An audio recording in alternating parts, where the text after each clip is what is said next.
So I was meaning to, in the past, do a section by section overview or go through of um, Arthur Schopenhauer's World as Will and Representation, and I don't know. I've been feeling kind of bad about not having done that, so I guess I want to just skip that and kind of do a overview of what of his metaphysics and all that stuff and his epistemology and kind of go through what is said in that book, and it won't be as detailed as I had hoped that my video of this would be, but that's what it's going to be, I guess.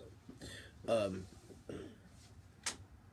World as Will and Representation, or World as Will and Idea, is of course kind of coming from the influence on Schopenhauer of Kant. Kant influenced Schopenhauer a great deal with Kant's transcendental idealism. Schopenhauer had a similar, however,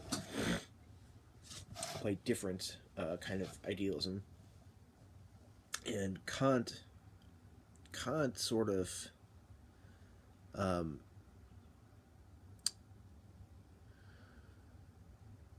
has an appeal to limiting naturalistic metaphysics or rationalistic metaphysics. Kant, in his Critique of Pure Reason, kind of was looking at rationalist metaphysics of people like Descartes or Leibniz, and kind of wanting to go against that, because what those rationalistic metaphysics did is talk about the soul, God, and the world, when we don't have adequate knowledge to be talking about those things. We don't have adequate knowledge to be talking about the soul or God or the world. We have phenomena which are given to us, and then there is noumena, which is the thing in itself, the thing itself. So we have from Kant, we have this idealism, this transcendental idealism, where there is a certain kind of things that are given to us through phenomena, while there is a thing in itself which is ungraspable by us, or we cannot get at it. And that's kind of a very, very brief and cursory look at Kant's transcendental idealism. And I also plan on, and I will very soon try to do a section by section videos on Kant's Critique of Pure Reason. That's for sure.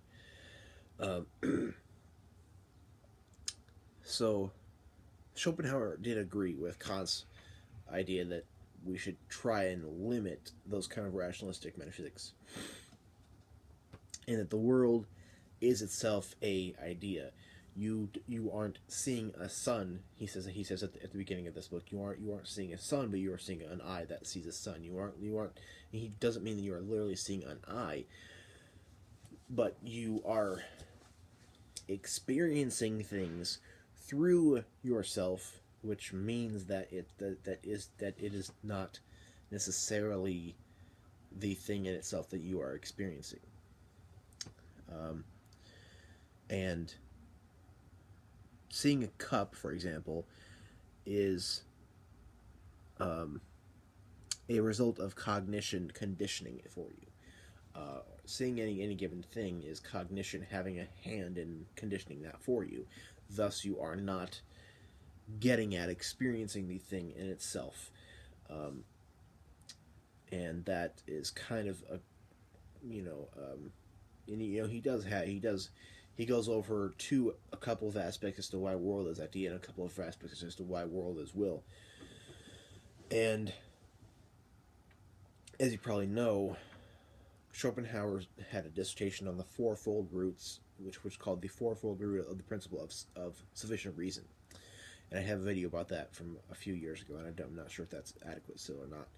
But I'm going to kind of go over the principle of sufficient reason the way Schopenhauer sees it, because in this book, World as Will and Representation, Schopenhauer uses it quite a bit. His fourfold roots. There is nothing that exists without a reason as to why it does, as to why it exists. Um, and the principle of sufficient reason these days has been, or not these days, well, these days and way back then, has been applied to philosophy of religion, asking questions like, how do we get something out of nothing? How is there a God? How do we get something out of nothing? And anything that does exist has to have a reason for it, and that kind of has been applied to the cosmological arguments and all that stuff, which I have videos on. Um, the principle of sufficient reason, in its bare bones, is that nothing exists without a reason for why it does exist. And then Schopenhauer has four roots of it, um, four parts of this, and that kind of shows, you know, Schopenhauer's metaphysics of, this world that is all causally determined and all um, causally um, figured out, and that is going to lead to a lot of different things, as you might know. Um, so the first one is the principle of sufficient reason of becoming, when there's a causal necessity, where one thing coming to exist, or one thing coming to exist, um, was caused by another thing becoming, caused by another thing becoming. And we have this causal necessity as to if something does come into existence or does become. There's a reason, or a reason as to why that is, or you know, kind of like any person that is born has the reason of a mother and a father. Um, you know, anything that does come into existence has a reason for it, and as we can have these causal chains as to how things come into existence. Knowing if a judgment or a belief is true, it must have sufficient grounds, and this is a epistemological principle, in that if you have a judgment or a belief that and it is true, there must be reasons for it, or grounds for it, and that can be its own epistemological can of whoop ass by itself. Um, Number three, space and time, which is a ground for being. The ground for being is mathematical, and everything mutually, in all of the parts that is of space and time, mutually determines every other. The ground for being is mathematical, and so everything in space and time, everything that is within it, is all in this bunch of causal chains where everything mutually determines every other. The fourth one, willing. Every action presupposes a motive. You don't just do something for no reason. Every person that acts, every will that is executed, there is a motive as to why that happened. Those are the four roots, and it just kind of hints at this metaphysics of the world, of how everything is causally determined, and how everything is linked up in some kind of causal chain. Unlike Kant, understanding cognition is not conceptual. Kant had the faculties and had lots of different ways of looking at that, but for Schopenhauer, understanding cognition is not a conceptual thing, and the principle of sufficient reason, the way Schopenhauer looks at it, conflicts with the Kantian idea of free will, and Schopenhauer does not agree with free will. And that's kind of the world as idea thing, and that's kind of what he does. That's kind of unveiling his little metaphysics, and the world as will is something else too. There's a innermost nature where there lies an underlying force beneath every will, and a will is mostly just a driving force or a something that desires something. Well, that's hard to explain though. A representation is a objectification of the will. We have the Kantian faculties and cognition, but Schopenhauer's representation are manifestations of our cognition. The will is blind and it's unconscious, and it's a force, and in the highest intellect we can have reflective consciousness. That's kind of a rare thing. The will is itself the thing in itself, because a representation is the objectification of the will. The will is mostly this underlying force, this innermost nature that is the world. And the will is, in a way, just this thing that drives towards doing things to satisfy a certain desire, to satisfy a certain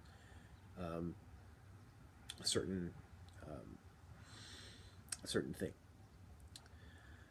Human action is causally determined, and that's the principle of sufficient reason of the will. Thus, there's no human freedom, there's no human free will, because everything in the world is causally determined. And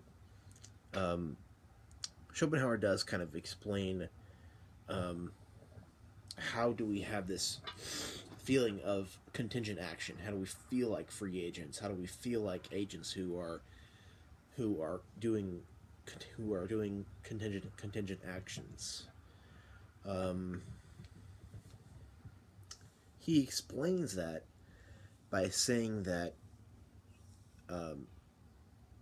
that you have to explain active agency by looking at the empirical character or the intelligible character, and outside space-time is the empirical character, and the empirical character accounts for experience of real agency, of actually feeling like you're doing something that is free, feeling like you're choosing something.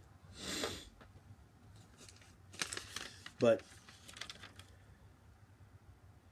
the will, I want to say more about the will and kind of get a little bit at Schopenhauer's kind of pessimism. And I've been thinking about Schopenhauer because I've been reading Nietzsche, and I've been trying to make some videos just hitting on some concepts of Nietzsche, and Nietzsche was very much influenced by Schopenhauer's writings. And I want to get at Schopenhauer's pessimism here a little bit in this video and kind of do it more in depth than I did in a different video. So as you know, the will is a force that has motives to do things, reasons for doing things, and that the will is just this thing that is part of this causally determined universe.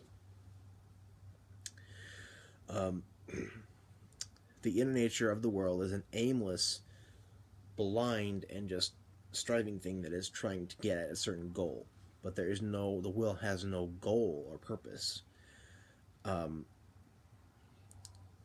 That's kind of how he gets at how existence is characterized by conflict and suffering, because there is no attainable goal that the will can have, and satisfaction is goals being obtained and striving towards a goal and having the goal obtained, and dissatisfaction is characterized by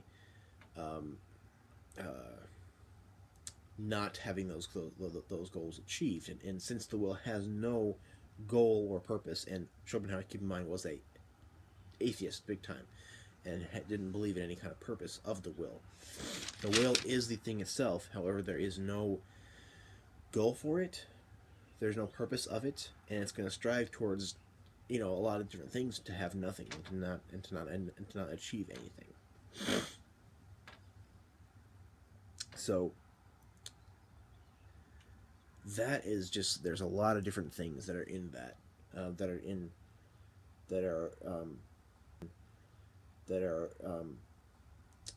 that come from that. And from Schopenhauer's metaphysics and his epistemology, you have issues about free will and determinism. You have issues about pessimism and even antinatalism, because Schopenhauer does conclude that it is better to not exist,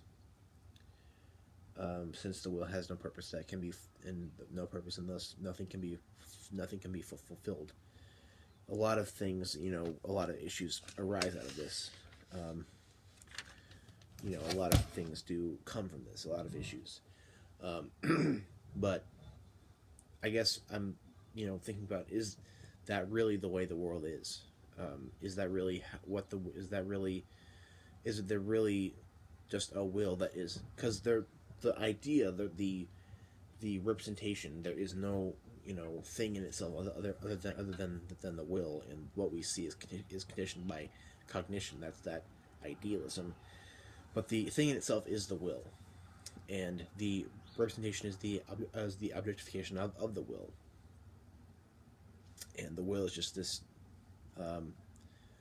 underlying force, innermost nature of things, of the whole world, that is aiming towards something that they really that really can't ever get at. So there's a lot of interesting things there, and I'm thinking about that because Nietzsche, in his book Thus Spoke Zarathustra, and also in other works, he does kind of discuss this concept of the Overman, or the Übermensch, and kind of tries to get at redeeming a reason for living, and showing how there is a reason for living, even though God is dead, and even though there is no inherent purpose. So if you want to hear more about Nietzsche, I have a series where I'm just kind of going over every section of every part of Nietzsche's Thus Spoke Zarathustra, and I have videos hitting on some certain concepts coming out also.